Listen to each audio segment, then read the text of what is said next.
बिस्मिल्लाहिर्रहमानिर्रहीम। अस्सलाम वालेकुम सामीन व नाज़रीन। मैं Iqbal Shah advocate Nizampur legal clinic में आपकी खिदमत में क्लास नंबर 145 यानी 145 में।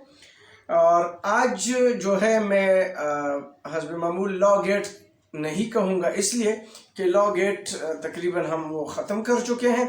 और लॉ गेट से पहले जो हमने 120 क्लास किए थे और 121वां क्लास लॉ गेट से शुरू हुआ और 144 तक आया। और उस वक्त हमने क्लास नंबर 120 में, अगर आप बैक चले जाएं, पीछे चले जाएं और 120 क्लास पे चले जाएं तो वहाँ पर आपको फैमिली कोर्ट एक्ट्स के सेक्शन 15 नज़र आएगा।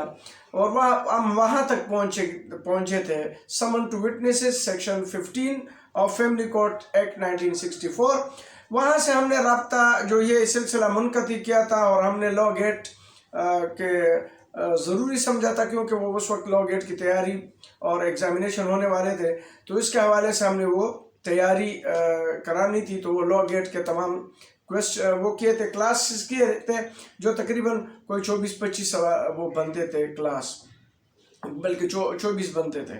और आज जो है 145वां जो क्लास है, हम वहीं से जो नाता हमने तोड़ा था, आज हम फिर वही नाता जोड़ रहे हैं। और सेक्शन 16 जो फैमिली कोर्ट एक्ट है, सेक्शन 16 से नाता जोड़ते हैं, क्योंकि हमने सेक्शन 15 से नाता तोड़ा था। तो अब सेक्शन 16 से नाता जोड़ेंगे फैमिली कोर्ट एक्ट। तो चलते हैं कि अब ये सेक्शन 16 क्या कहता है और ये सेक्शन कितने क्लॉजेस पे मुश्तमिल है और ये कहता क्या है, क्या समझाता है और फैमिली कोर्ट को क्या इख्तियार देता है। तो चलते हैं हम फैमिली कोर्ट एक्ट 1964 के सेक्शन 16 की जानिब। तो सेक्शन 16 का जो हेडिंग है वो है कॉन्टेम्प्ट ऑफ फैमिली कोर्ट्स।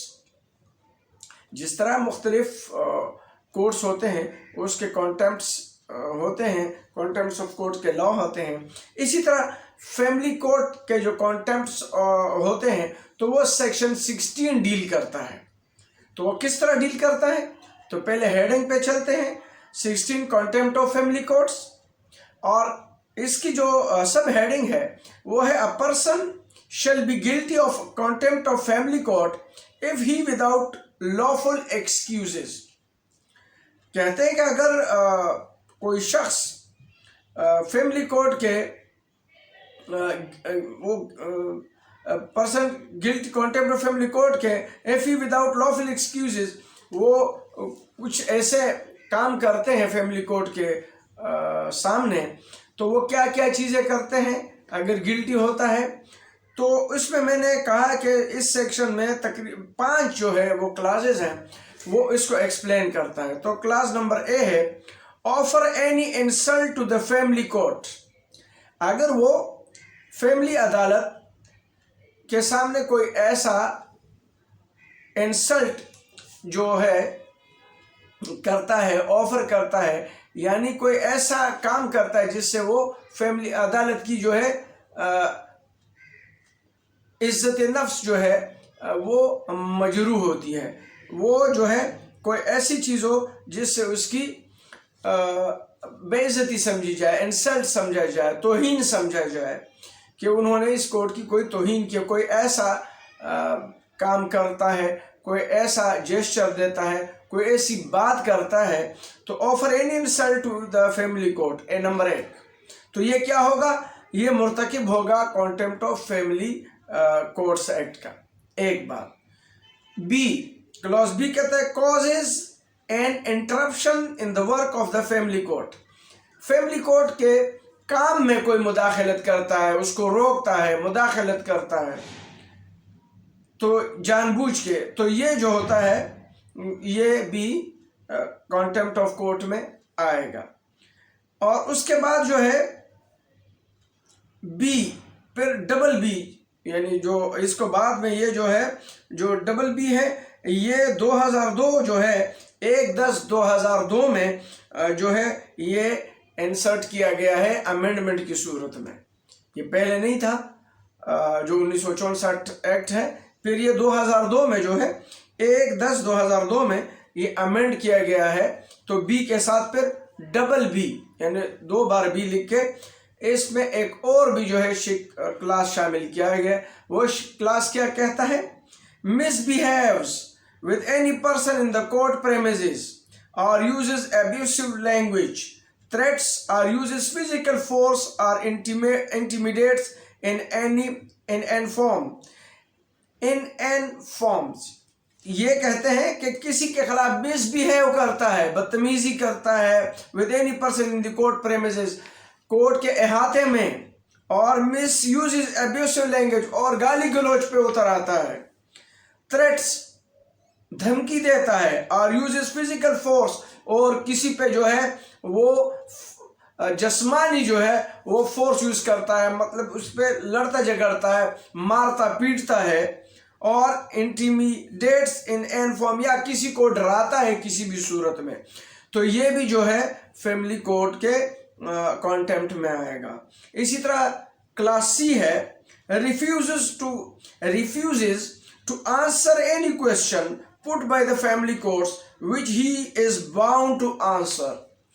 ऐसा क्वेश्चन जो फैमिली कोर्ट उससे पूछती है और वो इस पे लाजम बाउंड है कि वो उसको दे, और वो जवाब नहीं देता, तो ऐसे भी ये फैमिली कोर्ट की तौहीन अदालत होगी, कॉन्टेम्प्ट ऑफ कोर्ट में आएगा।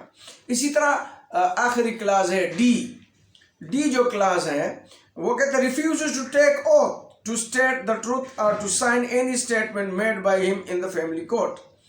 और ओथ जो है फैमिली कोर्ट के सामने उसका इनकार करता है, और जो भी वो सच वो जानता हो और या उस पे वो जो है वो साइन नहीं करता, तो ऐसी सूरत में जो है वो भी कॉन्टेम्प्ट ऑफ कोर्ट है। Refuse to take oath to state the truth और to sign any statement made by him in the family court. यानी अगर फैमिली कोर्ट उसको बुलाता है और उसको पता होता है कि ये फैक्ट उसको पता है और वो बाउंड ऑन होता है कि वो दें, और उसका इनकार करता है और साइन नहीं करता, तो ये भी फैमिली कोर्ट की तौहीन में आएगा, कॉन्टेम्प्ट ऑफ कोर्ट में आएगा। सेक्शन 16 फैमिली कोर्ट एक्ट 1964 का मुर्तकिब होगा। एंड अब आखिरी जो जिस तरीके से पहले हेडिंग था, इसी तरह जो एख्तिताम है इस कोर्ट का, तो अगर कोई इसी तरह मुर्तकिब हो जाए तो फिर फैमिली कोर्ट क्या करेगी? तो अब मजीद इस तरह है, एंड द फैमिली कोर्ट में फोर्थविथ, उसी वक्त family court try such person for such contempt, और उसको ऊपर ट्राई करेंगे, उसी को कॉन्टेम्प्ट ऑफ कोर्ट में उसमें अमल में, एंड सेंटेंस हिम, और उसको सजा दी जाएगी टू फाइन नॉट एक्सीडिंग ₹2000, जो 2000 रुपये से ज़्यादा नहीं होगा, वो उस पर जुर्माना या फाइन लगाएगा।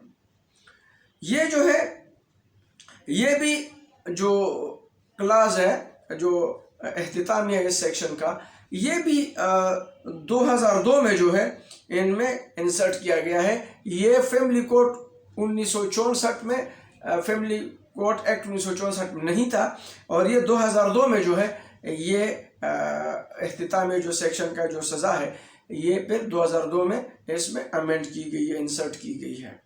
इसी तरीके से अगर इस पे हम थोड़ा सा कमेंट्री करें, इसी पे कोई तफसीरा करते हैं, इसी सेक्शन पे इसको और एलेबोरेट करते हैं, तो section 16 of west family court act 1964 no doubt empowers the family court to punish a कंटेम्नर।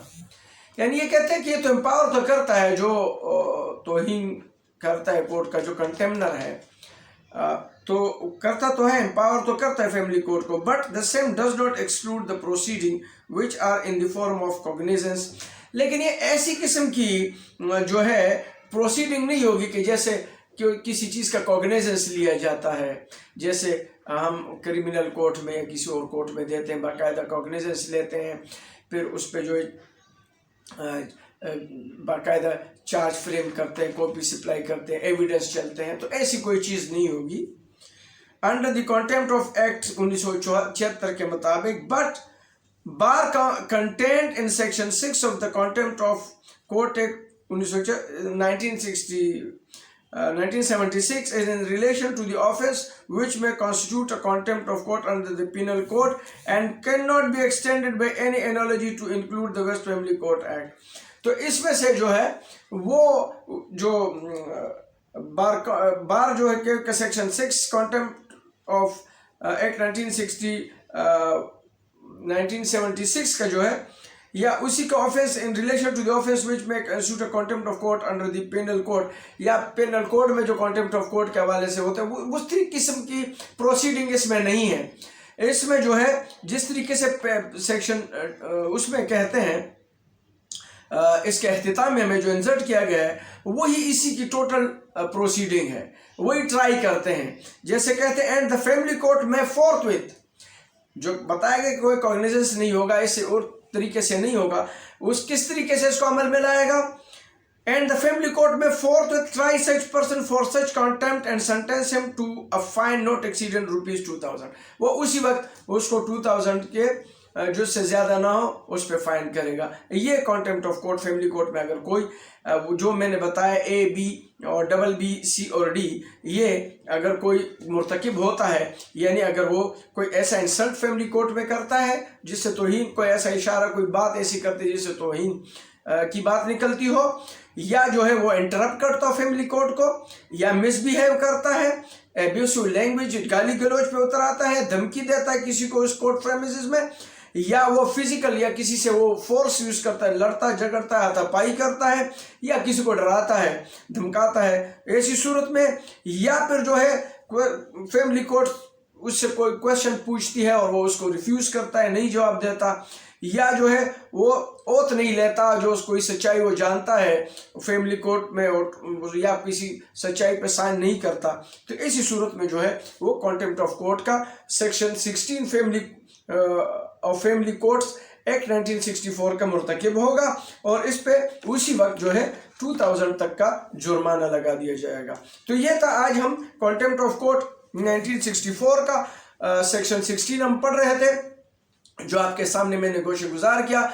उम्मीद है कि आप लोग इस सेक्शन को समझ चुके होंगे और आने वाले कल के लिए जब हम सेक्शन 17 और 17A पढ़ेंगे जिसमें हम इंटरम मेंटेनेंस के हवाले से बात करेंगे, तब तक के लिए इजाज़त चाहता हूँ।